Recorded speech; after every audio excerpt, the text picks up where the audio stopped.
So the iPhone 15 Pro Max has been out for almost 2 years now, and if you're still wondering if it's worth you picking up in 2025 or how it has performed over in the last 2 years, I've got you, and this video is exactly for you. In this video, I'll be breaking down some of my top 5 reasons why I feel the iPhone 15 Pro Max still holds its own in terms of performance, battery life, AI features, camera quality, and just the general overall value that this phone brings to you.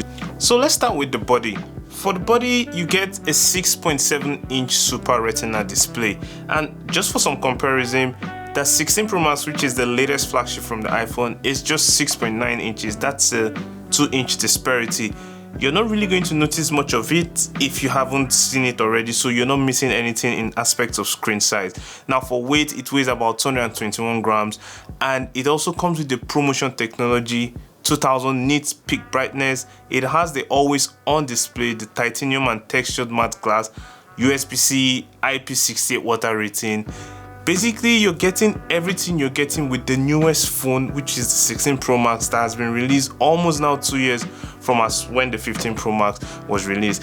The only major difference you'll be lacking out would be in the extra 2 inches in the screen size, which, like I said earlier, I haven't noticed it because I got the 16 Pro Max, and after using it for a while, I didn't see any reason to keep it, so I just sent it right back and stuck with my 15 Pro Max.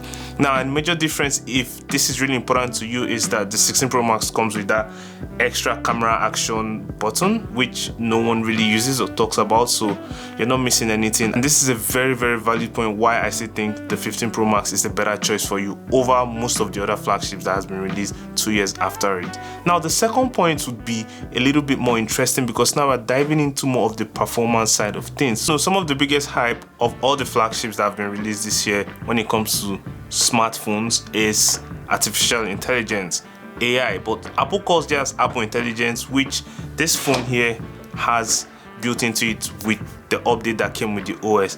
So it also has the A17 Pro chip. The difference between this and the flagship of the new one is that it has the A18 Pro chip.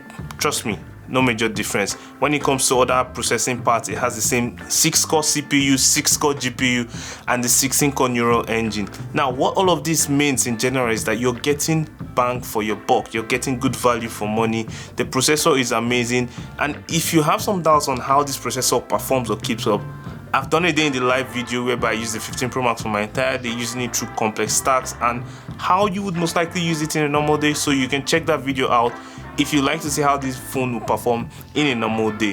Which brings me to the third part, the cameras. When you get the 15 Pro Max, what kind of camera quality is guaranteed for you? Without calling a lot of specs, these are some of the pictures I've taken with the 15 Pro Max straight out of camera, no editing. You can see how beautiful and crisp they look. But let's dive into some of the specs. You get 48 megapixel main ultra wide camera, and also the iPhone has some of the best camera in the game. So, you know, when we're talking of cameras, the iPhone really steps up a notch. But that's not all. It also has a super resolution 24 megapixel and 48 megapixel for taking clear, crisp photos. Do I think the iPhone takes the best photos, especially the iPhone 15 Pro Max per se?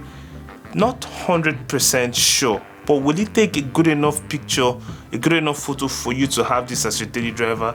Definitely yes, and it's going to last a ton. Speaking of things lasting, the fourth reason why I feel the 15 Pro Max 2 years later would be one of the best phones for you to get and also give you good value for your money would be the battery. It promises 29 hours video playback as at when it was released.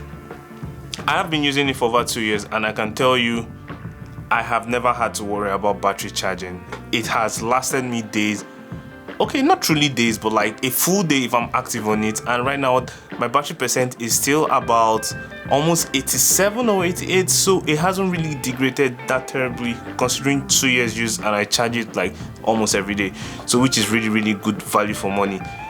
The major difference now, if you're looking at this with most of the newer phones, they will give you most likely like a higher battery life, about maybe 24 or so, and the 16 Pro Max gives that 3 hours video play time. But definitely you're not going to be missing anything when it comes to battery when it comes to the 15 Pro Max 2 years down the line.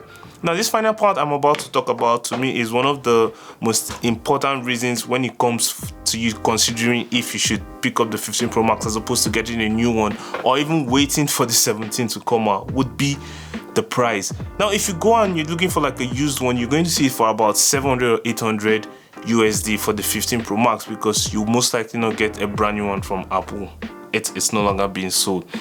Comparing that to a brand new 16 Pro Max, you're going to be looking at almost like 1,400 to 1,600 USD. So this is almost like a 50% discount you'll be saving per se on a, you know, if you're buying from a genuine user, even like some of the big stores like Best Buy or Amazon, or even like if you know someone that you trust that's been the 15 Pro Max, you're going to get good value for you. So it's going to save you roughly about $700 to $800. Now, if you're still curious about how the iPhone 15 Pro Max holds up in real life, like I said, I've done a day in the live video.